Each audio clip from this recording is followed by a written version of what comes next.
नमस्ते दोस्तों, स्वागत है विजडम इनसाइट्स बाय माधव में। आज हम भगवान श्री कृष्ण की एक शानदार और ज्ञान से भरी कहानी सुनने जा रहे हैं। तो आराम से बैठिए और आइए वृंदावन के उस सुंदर गांव में चलते हैं जहां हर पल कुछ नया सीखने को मिलता है। वृंदावन का मौसम बड़ा सुहावना था।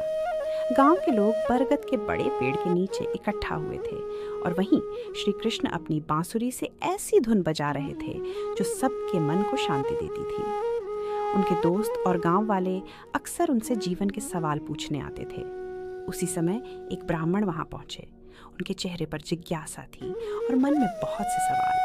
ब्राह्मण: हे कृष्ण, मैं सच्चाई की तलाश में हूँ, लेकिन दुनिया के शोर और प्रलोभन मुझे भटका देते हैं। मुझे बताइए कैसे मैं ध्यान केंद्रित करूं और मन की शांति पाऊं। कृष्ण मुस्कुराते हुए: अरे मेरे मित्र, आपने बहुत अच्छा सवाल किया है, लेकिन इसका जवाब सीधे देने के बजाय मैं आपको एक छोटा सा काम दूंगा। क्या आप तैयार हैं? ब्राह्मण आश्चर्य और उत्सुकता से: बिल्कुल हे कृष्ण, मैं तैयार हूँ। कृष्ण मुस्कुराए और उन्होंने एक छोटा मिट्टी का बर्तन दिया जो दूध से पूरी तरह भरा हुआ था। इस बर्तन को लेकर पूरे गांव का चक्कर लगाओ, लेकिन ध्यान रहे दूध की एक भी बूंद न गिरे। अगर तुम ये कर पाए तो तुम्हें तुम्हारे सवाल का जवाब मिलेगा। ब्राह्मण ने बर्तन को संभाल कर पकड़ा और गांव की गलियों में चलने लगे। वहां का माहौल बड़ा जीवंत था। बच्चे खेल रहे थे, दुकानदार आवाज लगा रहे थे और मंदिर से कीर्तन की मधुर ध्वनि आ रही थी। लेकिन ब्राह्मण की नजर सिर्फ बर्तन पर थी। उनका ध्यान इतना गहरा था कि उन्होंने कुछ और देखा ही नहीं। घंटों बाद ब्राह्मण वापस कृष्ण के पास आए। उनका बर्तन अभी भी पूरा भरा हुआ था। हे कृष्ण, मैंने आपका काम पूरा कर लिया। देखिए, दूध की एक भी बूंद नहीं गिरी।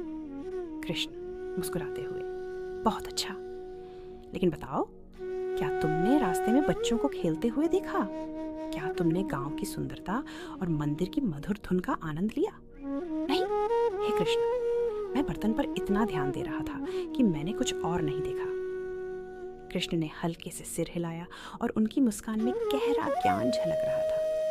यही तो होता है मेरे मित्र, लोग अपने जीवन के लक्ष्यों और डर पर इतना ध्यान केंद्रित कर लेते हैं कि वे अपने चारों ओर की खूबसूरती और खुशियों को देख ही नहीं पाते। लेकिन चलो, अब इसे एक और तरह से आजमाते हैं। कृष्ण ने वही बर्तन ब्राह्मण को फिर से दिया। इस बार गांव में चलो, लेकिन ध्यान रहे जो कुछ भी देखो उसे महसूस करो। बच्चों के साथ हंसो, मंदिर की घंटियां सुनो और रास्ते में जो भी सुंदर चीजें दिखें उनकी तारीफ करो। अगर थोड़ा दूध गिर भी जाए तो चिंता मत करो। ब्राह्मण थोड़ा सोच में पड़ गए, लेकिन उन्होंने कृष्ण की बात मानी। इस बार वह बर्तन लेकर आराम से चले। उन्होंने बच्चों की हंसी पर मुस्कुराया, गीतों का आनंद लिया और रास्ते में खिले फूलों की खुशबू का अनुभव किया। जब वह लौटे तो कुछ दूध गिर गया था, लेकिन उनके चेहरे पर सुकून और खुशी थी। तो मेरे मित्र, अब तुम्हें कैसा लग रहा है? हे कृष्ण, मुझे बहुत हल्का और खुश महसूस हो रहा है, जैसे मैं सच में आजाद हो गया हूँ। यही तो जीवन का असली संतुलन है।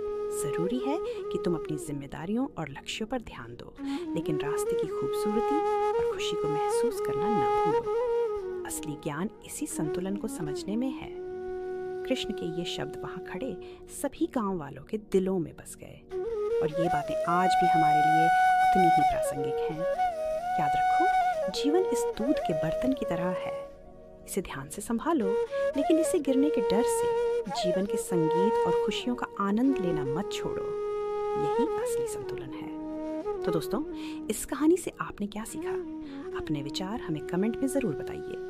और अगर आपको हमारी कहानी पसंद आई तो हमारे चैनल माधव की ज्ञानवाणी को लाइक, सब्सक्राइब और शेयर करना न भूलें। फिर मिलेंगे एक और ज्ञानवर्धक कहानी के साथ। तब तक के लिए सीखते रहिए, मुस्कुराते रहिए और ज्ञान फैलाते रहिए। धन्यवाद।